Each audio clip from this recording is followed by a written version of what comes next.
right. Where are we? Here we are. We're going to be learning tonight in Mirza Hashem Shabbos Daf Ayin Hey. We are just about at the 50-yard line of this Masechta. What is it? There's 157 in the Masechta, so we're up to a little bit less than halfway, Baruch Hashem, and really getting into the weeds of some of the halachos as we've learned in the Mishnah. And let's continue here. We're right now about 10 lines from the bottom on Ayin Dalet Amud Beis, starting at the two dots of Hakosher and Hamatir, which is tying knots and untying knots. Asks the Gemara, Kshira b'Mishkan hecha havoy. Where was their tying in the Mishkan? Answers the Gemara, Amar Rava shekin kosher b'yisedos ohalin. That for the tent that they would build, they would use these stakes that they put in the ground, and they tie a knot around the stakes, and that's where the kosher was that was in the Gemara. Says the Gemara, but wait a minute. Hahu kosher almanas lahatirhu. That knot was intentionally made to be undone. And we may be familiar from elsewhere. We have yet to learn it until now. But the phrase to remember here when it comes to kosher is a phrase called kesher shel kayama. The only time you could violate an isser d'oraisa of kosher is with a kesher shel kayama for something that's going to last. There's a machlokas aposkim as to how we define the word kayama. Do we say that a kesher shel kayama is a knot that lasts 24 hours, or do we say that it's a week? Let's say, for example, a person ties their tie on Shabbos, on Shabbos morning, and they never untie their tie again. That could be an Isser D'Oraisa, certainly an Isser D'Rabbanan, maybe even an Isser D'Oraisa. A person ties their shoes that you can slip into with the laces tied, and they tie them once Shabbos morning and never untie them again, same deal. Very, very practical. Let's say the gartel of a Sefer Torah that you use at Mincha on Shabbos. So you're not going to use it for a week. But let's say it's not the ones that clip together, the ones that fasten, but you just tie a knot, the Haimisha ones, you tie a knot of the gartel. So there too, you may have a problem as well. When I was in the Gris Kollel, the Sefer Torah that we used did not yet have a clip gartel. It just was wrapped around itself. And one of the Rabbanim there, Rabbi Daniel Manshlita, a tremendous Talmud Chacham who works for an organization called Eretz Chemda. It's a think tank. They answer tremendously difficult psakim and halacha. So there, he said, be careful. You guys got to kind of wind it around each other. Some posts can say that, like when you do a double knot, like the first knot when you're tying your shoes, you can do the first one and not the second one. Taking out your garbage on Shabbos, same thing. You cannot tie knots that are going to be left for more than that period of time, be it 24 hours, be it 7 days, depending on that. But all of that is built into this idea. So that's the Gemara's question. You're telling me the kosher in the Mishkan is when they tied the ohel, when they tied aspects of the Mishkan down to a peg, but that's kosher almanas lahatir. You're going to be untying that. So answers the Gemara, you're right. The people who were putting together the urios, the sheets, if there was something that tore, so then they would tie a knot. And it was inevitable that it would happen, and therefore they would tie a knot in the midst of the uria. Says the Gemara, Amar le, fine, Amar le Rava, taratz to kosher. You already answered for me where kosher was in the Mishkan, this case of a permanent knot in the urios, but matir, ma'ikal meimar, where was the matir? Where was the untying that was done in the Mishkan?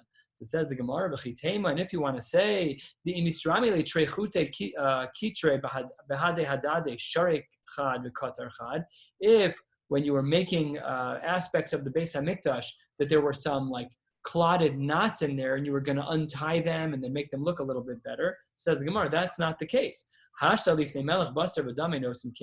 wouldn't make it look schlocky for a human being. You got this beautiful piece of artwork with 3 knots in the middle. No, you're gonna unthread the whole thing and make it look nice. You're not gonna have this poorly knotted device, and then that's in front of human beings. Of course not. That can't be where the matir is. Says the Gemara, Elo Amar Rava v'Yitema Rabbi Loi shekein tzadei chilazon koshrin umatirin. The matir that we're talking about was by those who would collect the chilazon. As is well known, the chilazon was a mollusk, a little type of animal, a sea type of animal that had the dye in it that would make for this perfect color of blue. And it was the one that they used to be kosher matir. They would tie the animals up and then they would open the nettings or whatever they were doing with the nets. That's where the matir was midaraisa. And of course, what did we need the chilazon for? We needed it for the tcheles, for any of the begadim that required those particular colors in the mikdash. And that's how the Gemara says going back to our Mishnah, what was kosher and what was matir. So kosher, one of two things. There's two ways to understand this Gemara. One is that the kosher had to do with tying strings that tore in the midst of the sewing process. And the second is the tying and untying, kosher and matir by the chilos. And that brings us to the two dots, 3 lines from the bottom line. Dal and Rabbi says the Gemara, quoting the Mishnah about Tofer Shtei Tfiros, a person who weaves together, who stitches together 2 pieces of string, says the Gemara, Halo Kayama. If you were to weave together, let's say you had 3 strings in each direction and you weave one over the other, and it looks like, Ki'ilu, if you could envision Triscuits, they look like they're made like in a fabric type way, one piece of flour over the other. So, but if you don't tie it at the end, Halo Kayama. So even if you have the Tfiros, you make the weave, but you don't tie it at the end, that's not going to last. And if it's not Kayama, then there's no Isser Doraisa. So what is your case of Shtei Tfiros? Says the Gemara, 2 lines from the bottom, that's only if you tie it at the end. So some of the Rishonim here are bothered. What does that mean if you tie it at the end? If you tie it at the end, that's kosher. That's not Shtei Tfiros. So some of the Rishonim say this kosher is not the kosher that we're talking about.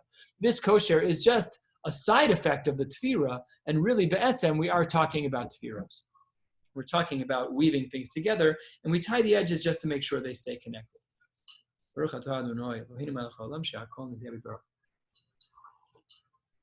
Says the Gemara, HaKorea almanaf litfor, one who tears in order to then be able to reweave fabric.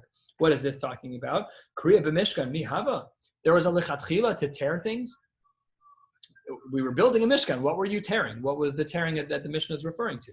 So answer the Gemara, Rabba v'Reb damri tarvaihu, turning to the top of Bain Hamad Aleph Shekain, Yuriya shanafal ba darna korin ba v'tofrano. So let's say that there was a worm, and this would happen. Apparently, invariably, it would happen. If there was a worm that would eat through some fabric, so then they would tear it in a way where they could restitch it that would look a little bit better. Amar Rav Zutra bar Tuvia, Amar Rav hamotea chut shel tfira b'Shabbos chayev chatas. Wow, a person who pulls one of the threads. The Rashi here points this out, that if you have a thread that's holding together 2 begadim and you pull it and it tightens everything, you could be chayev chatas. One of the practical applications of this is when a person's wearing a talis on Shabbos and they see that the last knot in their talis gadol that they're wearing is loose. So to pull it tight really hard and in a way that it will stay is an Isser Doraisa. That's Kesher Shel Kayama. You're not allowed to do that. And so therefore the poskim say that if you're going to bring it back up to the knot, you should do it in a way where it's definitely going to become undone again. And then it may be less problematic, but that's one of the dinim that's learned from here. Amotea chud shel tfira, when you stretch out one of those strings, the Shabbos chayev chatas. The reason why the next line is here, which has to do with nothing related to Hilchos Shabbos, is because it was all said by the same person. It was all said by Rav Zutra in the name of Rav. Line 4. V'halome davar echad min hamagosh. Someone who learns a fact, they learn information from a magosh. Take a look at Rashi, Dibur Hamaschil, 6 lines down. V'halome davar echad min hamagosh min hamamshicho la'avodah zarah. It's a heretic who tries to make you excited about avodah zarah. Afilu davar Torah asar lilmod bimeh. You can't even learn any Torah from him. So the halacha is chayev misa. If you learn anything from him, you're chayev misa. Continuing, anyone who knows how, who has the capacity to understand the astrology of the skies, the astronomy and astrology of the skies, and he doesn't learn them, asar l'saper heimenu. You cannot learn Torah from him either. What does this mean? We'll see a little bit more in the Gemara. Magushta, what type of heretic was this person? Rav Shmuel, there was both of these Amoraim said, Chad Amar Charshi, one said that this person was a sorcerer, the Chad Amar Gedufe, that this person was someone who cursed Hashem. Tistayim, we could conclude to Rav, that it was Rav's opinion, to Amar Gedufe, that this person was someone who blasphemed and said terrible things about Hashem, chas v'shalom. To Amar Rav Zutra bar Tuvia Amar Rav, they said in the name of Rav, Halome davar echad min hamagosh, another source where we see this, chayev misa. D'isal kadai tacharshi. If you want to say that it's a sorcerer, well, by a sorcerer, we'll see shortly in the name of Rav, it's not that you can't learn anything from a sorcerer. You can learn something from them. So therefore, by definition, it must be that this magosh is referring to the gedufi, to someone who is cursing Rahman al-Islam, was cursing Hashem. Disal kadai tacharshi. The pasuk there says by a sorcerer, haksiv lo silmad la'asos. You're not allowed to learn how to do sorcery. Aval atalamed lahavinu lahoros. You're allowed to understand in order to know what the halachos are. So that can't be what we were talking about. Tistayim. We therefore conclude that Rav is in fact the one who is of the opinion that the magosh that we were referring to is the Gedofi, the person who is God forbid cursing Shem Hashem. Amar Reb Shimon ben Pazi, 1/3 of the way down Ein Haim at Aleph. Amar Reb Yeshua ben Levi, Mishum Bar Kapara. Kol Hayodea. This totally blew me away. I've learned this before. I totally forgot it. I feel like I've never learned it ever. It's a crazy idea, and in the Rishonim we have a real Marimakom for this as well. Reb Shimon ben Pazi, in the name of Reb Yeshua ben Levi, says, in the name of Bar Kapara, Kol Hayodea lechashev b'tkufos u'mazalos ve'eno choshev olav hakasuv omer ve'espol Hashem lo yabitu. Anyone who knows how to understand the skies, to understand the astrology, the mazalos, and he doesn't do so, the pasuk says about him, he has not looked at the handiwork of Hashem, and he's never seen God's handiwork. Amar Reb Shmuel bar Nachmani, Amar Reb Yochanan, minayin shemitzvah al ha'adam l'chashev tkufos u'mazalos. How do we know that there is a mitzvah for a person to understand the basics of astronomy?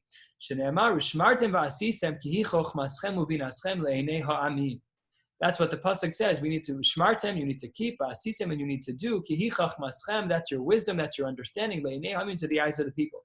Eizo chachma uvina shehi le'enei ha'amin. We know that the Torah is not for the Amin, the Torah is for the Jews. We have a mitzvah of Talmud Torah. Goy Shalom Torah is Chayav Misa. It's a mitzvah for us to learn Talmud Torah. That's what we're doing right now. So, but what is the Chachma that's Leinei HaGoyim? So says the Gemara, Have Omer Zechishuv Tkufos Umazalos, bringing us to the two dots. And according, if you look in the Ein Mishpat Ner Mitzvah, you will see a very quiet Mari Makom there. If you look there in Os Katan Gimel, it says Smag Esin Mem Zayin. And the Smag holds that there is a mitzvah saseh shel Torah for a person to understand how the basic astronomy works. A remarkable idea, that this is a mitzvah d'oraisa according to him. It's not quoted in the Rambam. I looked it up earlier today. I didn't see it there. I should say I didn't see it. Maybe it's quoted in the Rambam elsewhere, but I didn't see it. And it's also not quoted here. But the Smag certainly held that was the case. How far does one have to go to understand a Kodesh Baruch Hu? Are we all obligated to buy, the Dummy's Guide to Understanding Astrology? It's probably a reasonable chumrah, considering that it's a mitzvah d'oraisa of the Smag, that the Smag holds. This is a formal drasha. Look at the structure of the Gemara. How do we know it's a mitzvah? Quote a pasuk from the Torah. This is a typical classical format for a drasha d'oraisa. So the Smag, in form, has what to rely upon, that this is a real din d'oraisa. Yet, as you can see in the Mari Makomos here in the Ein Mishpat Ner Mitzvah, that the only Mari Makom quoted is the Smag, and it is not quoting anything in the Shulchan Aruch or the Rambam. Nevertheless, if you have even a small percentage of your brain that could tolerate a basic book on astronomy, it may be a kiyum d'oraisa. Hatzad Tzvi. What about trapping? Says the Gemara, middle of Ayin Hey Amud Aleph. Lost my spot. Here we go. Tan Rabbanan, Hatzad Chilazon ve'apotzeo. Someone who traps a chilazon. Again, this little mollusk from which we are able to extract the dye to make tcheles.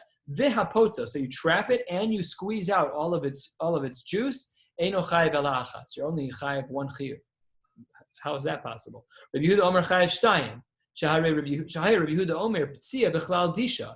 We've spoken about dash already, removing the chaff from the kernel, from the outside of the kernel. So same thing here. You're removing something from inside that you wanted. You're getting rid of it. So it's basically dash. So Rabbi Yehuda said, you're not chayav one, just tzad. You're chayav two. You're chayav for tzad and for dash.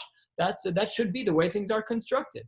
Amru lo, the Rabbanan said back to Rabbi Yehuda, ein psia b'chlal disha. This type of squeezing, of extracting it's actually from a gland inside the chilazon, what you're doing is actually not shayach to the world of disha. We don't have the lumdus for that here. Amar Rava my time de Rabbanan.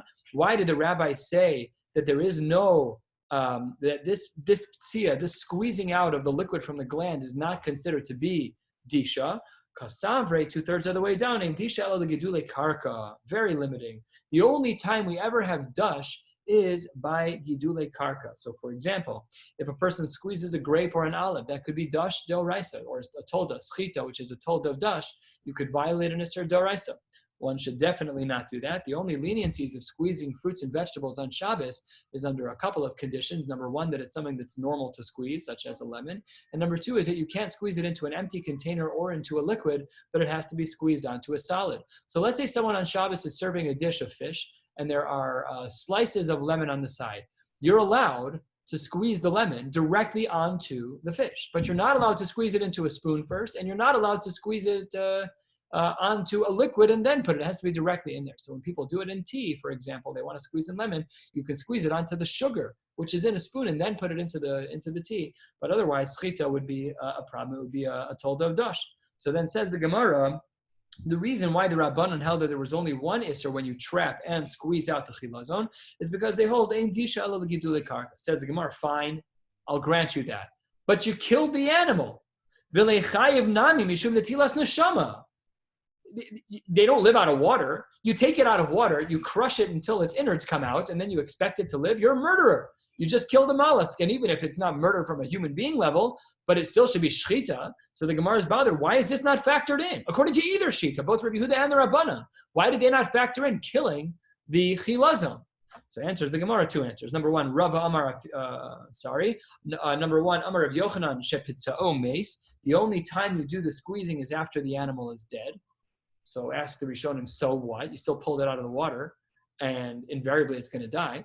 And the second answer is Rava Amar afilu temap shepitzao chai. Even if it's alive, mis'aseku eitel netilas neshama. As it relates to the killing of this chilazon, in order to extract the liquid to create chilas, you're considered to be mis'asek. There's a big discussion in the Rishonim here as to what this means. Take a look at Rashi, just to our right, Dibur Hamaskil, mis'asek hu eitzel netilas neshama, says Rashi, klomar, as if to say, legabe netilas neshama, in regards to the killing of this animal, habe mis'asek v'davar acher. That wasn't my focus. I wasn't intending on killing the animal. V'lo habe meleches machsheves. It wasn't my intent to kill. Rather, because she'enu miskaven sheyamos, I wasn't intending on the animal to die. So we'll get to this in a second in the Gemara, because that's still difficult to understand. But that's what Rava says. Rava says against Rabbi Yochanan, we don't only squeeze the animal when it's dead, we could even squeeze it when it's alive. You still would not be chayiv on netilas neshama, on killing the animal. Because what? Because we're misasek hu esel netilas neshama. Some of the Mefarshim are bothered by the language of misasek. We learned about misasek. Misasek is typically when you don't know what you're doing. You walk into the bathroom, you think it's a Tuesday, and you flip the light switch. You just squeezed it with your bare hands to take out the extract. Of course, how can it be misasek? Some of the Rishonim don't like the fact that the Gemara used this word, which has other implications. Nevertheless, that's how Rava understands, is that you're misasek. There's no Isser Dorais of killing this animal. Ask the Gemara against Rava. The Abaye the Rava, the Amrei Tarbayu, they both said, Mo de Reb Shimon b'psik reisha v'lo yamos. What are you talking about? You killed the animal one way or the other. If you cut off the animal's head, is it not going to die? Psik reisha v'lo yamos. It's inevitable. If you take the animal out of the water and if you squeeze it with all of your might to extract out all the liquid that you need from it, you're going to kill the animal. So what does that whole thing mean that you're misasek as it relates to netilas neshama? You killed the animal because it was a definite that the animal was going to die. We don't say misasek by netilas neshama if it's automatic, if it's definitely going to happen. So what possibly could the Gemara mean? Answers the Gemara, 5 lines from the bottom. Shiny hacha, dekama de ispe neshama tfei nichale. The longer the animal is alive, the better. You want the animal to live, Taka. You don't want it to die, even though it will die. But it will die. So we're back to Abaye Rava's question. So then the Gemara continues, ki hechi de leitzel tzive, because it's better for you that the color should last longer. So there's a machlokas rishonim here as to how to understand this Gemara. Is this speaking about an idea that we've learned about many times called malacha she'eina tzricha legufa? You're doing something, but you're not doing it for that purpose. I don't want to kill the animal. And that's seemingly, that logic of saying that this Gemara is explaining away the concern of the automatic nature of the fact that this animal will die by calling it malacha she'eina tzricha legufa, because it's really what's happening. I don't want to kill the animal. I want the animal to stay alive as long as is possible. It's better for the authentic color of tcheles. I don't want it to die. And I'm not squeezing it to kill it. I wish it would live forever. Unfortunately, the animal's going to die. So says the Gemara, we kind of, maybe in Lumdus, we kind of trump the concern of psik reisha v'lo yamos, the fact that this animal is going to die automatically by taking it out of water and squeezing it, by saying that it's a malacha she'eina tzricha legufa. Okay, another shita, we haven't discussed this yet. Another shita in this Gemara as to how to understand it is based on a principle called psik reisha de lo nichale. It's a psik reisha, I agree, the animal is going to die, but it's velo nichale that I don't want the animal to die. It's somewhat similar to malacha she'eina tzricha legufa, though with different implications. And there's a machlokas in regards to the status of psik reisha de lo nichale. And psik reisha delo nichale, is that an isur d'oraisa? Is that an isur d'rabanan? When we combine things together, it's not meleches machsheves, it's melecha shenetzricha legufa, and it's psik reisha delo nichale. Could we come up with a tseiruf that would allow for this gemara to be mutter? So one of these two tracks in the Rishonim, either melecha shenetzricha legufa or psik reisha delo nichale. The two dots, 3 lines from the bottom. What about shchita? Asks the Gemara. Shochet mishum mai chayev. What does that mean? Shochet mishum mai chayev. Shochet is going to be chayev on shochet because you shechted an animal. What's the Gemara even bothered by? So Rashi picks up on this. Shochet mishum mai mechayev. Shchita b'maleches hamishkan heicha umay avidta imeoros elim me'adamim lamali behu shchita b'chanika nami sagi.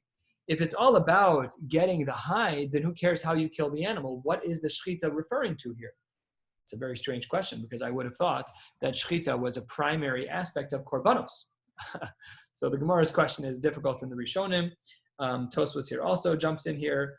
And if he interestingly points out, take a look at the last Tosfos on the page. Shochet mishum mai mechayev, lava shechita de masnisen kai. Ta'hu pshita, de lo havi al mishum netilas neshama.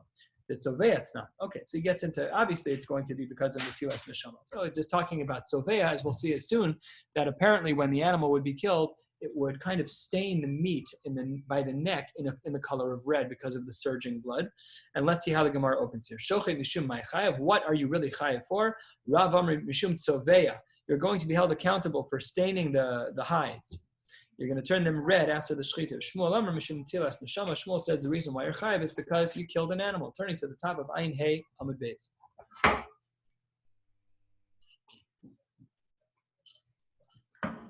The Gemara says, Mishum tzovea in Mishum netilas neshama lo. According to the first shita, who says that the isser of shochet is tzovea, which is the shita of Rav, is Rav going to say that the animal didn't also die? Of course he is, answers the Gemara. Ema af mishum tzaveh. It just means you're held accountable on two different things. One action, two different isur. Amar Rab, I just want to clarify, he's like playing a little bit on the defensive here. Amar Rab, milsa de amre, what I just said about tzovea, ema ba milsa, I just want to qualify, de lo lesu dare basturai, so that the generations after me are not going to laugh at me, v'lichachu alai, to make fun of me. Fascinating. Rav just wanted to cover all of his bases. Sovea b'mai nichale. What is Sovea even helpful for? What is it that you've done wrong?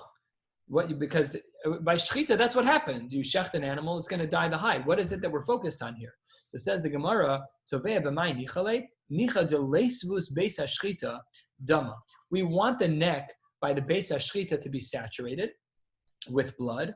Ki heiche de lechzuha inshe. So that when the animal is brought to the marketplace, they'll say, I see that it's fresh blood, and I know the animal was just recently shechted. That's the basar that I'm going to buy. That's the cow, the sheep, the goat that I'm going to buy.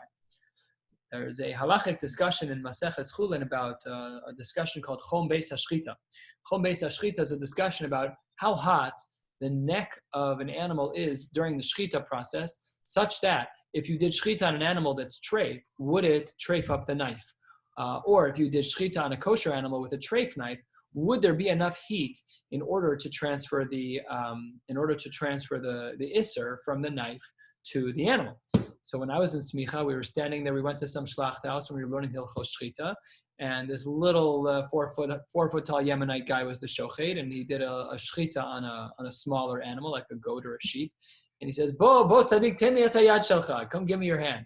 So I didn't know what he was going to do. He took my hand and he literally put it in the makom hashchita of this animal, which was disgusting on so many levels, not enjoyable. And he said, Zechom beit hashchita kama zecham. Is it hot enough? Is it going to treif up the knife? So it was very hot. It's not yad so lettuce, but it's, if you can imagine, it's 100 degrees. It's very, very warm. So anyways, that's what was going on here, is that this bleeding was getting all over the place, and it was actually good for the market. And that's why Rav was saying that there was a value in making sure that there was blood all over the place. The Hamocho v'Hama'abdo asks the Gemara, Hainu moleach, Hainu ma'abed. It's the same thing. You're putting something on top of something else to draw out all the liquid and to change the garment, whatever it is. By malicha, you're changing meat, you're changing leather, whatever it is. It's the same thing as ma'abed. It's the same thing as tanning the leather. It's the same mechanism. Says the Gemara, a very unique answer. Rav Yochanan and Reish Lakish, Amar Tarvayu, they both agree to the following: Apik chad minayu. You're right. Remove one of them. remove malicha or remove me'abed, the ayel sirtut. And in its place, you should put in the isser of sirtut, one of the new 39 malachos according to Rabbi Yochanan Reish Lakish. For those of you who learned the halachos of mezuzah, tefillin, and some other in the Sefer Torah, the halacha is that by certain things, by a Sefer Torah, if you've ever looked inside, the parchment is scored. It has these little etchings in it so that the writing is extremely neat.